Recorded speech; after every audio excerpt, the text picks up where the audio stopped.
Demi apapun karya seni harus mahal.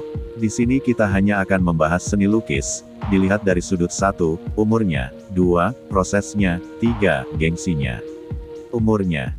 Karya seni yang berkualitas baik dibuat dari material yang baik pula, mulai dari jenis kain, kain kanvas mulai dari bahan katun, polyester, rami atau goni, papan kayu, sampai yang tertinggi yakni linen, sudah terkenal sebagai bahan kain yang bisa berumur panjang. Lukisan yang terpajang di museum-museum rata-rata berbahan kain katun dan linen.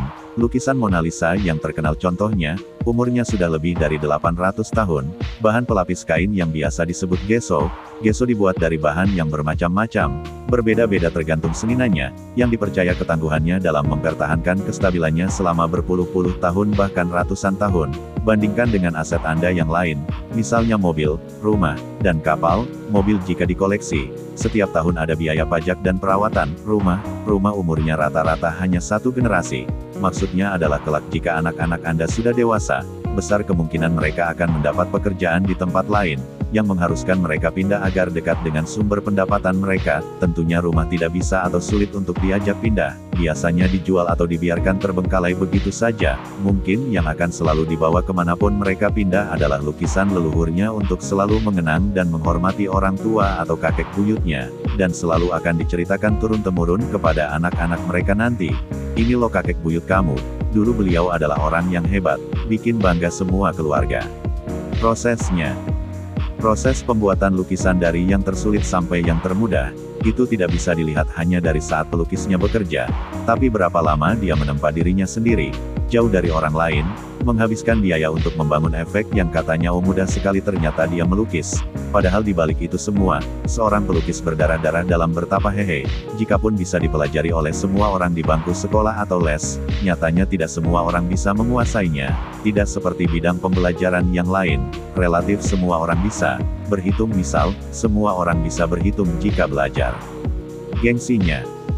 Ya masa, rumahnya elit 2 miliar, lukisannya murah, saat ada tamu atau relasi datang, "Hey bro, lukisannya bagus, berapa ini?" Pasti mahal dong. Kamu terlihat sangat menghargai seni, dan senimannya. Berkat orang-orang seperti kamu, mereka bisa berkarya dengan tenang, tidak lagi memikirkan makan minum untuk anak istrinya dan juga dia sendiri. Memang seharusnya gitu sih cara kita menghargai mereka. Tiba-tiba muka merah, mau jawab apa, dalam hati, ini lukisan beli murah banget, saya cuma ingin rumah ada lukisan biar seperti mereka-mereka itu. Sepertinya keren rumah ada lukisan, bisa terlihat kaya raya, seakan-akan gitulah.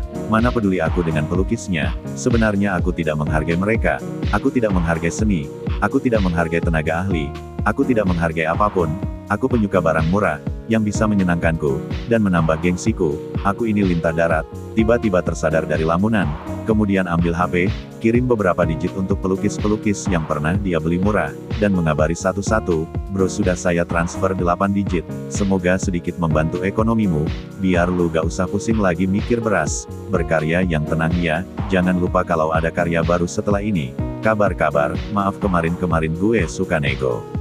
Setelah itu dia berterima kasih kepada teman yang datang ke rumah tadi, "Makasih ya, sekarang gue sadar, ternyata selama ini gue ego, pengen dibilang kaya dan makmur, tapi memiskinkan orang lain." Cerita di atas hanya fiktif belaka, tapi semoga ekonomi Indonesia baik-baik saja, semua orang pada makmur dan tercerahkan. Amin. Pembahasan kali ini ngelantur ngalor ngidul, tapi gak apa-apa, semoga bisa ditangkap pesan tersurat dan tersiratnya. Demikian saya pamit.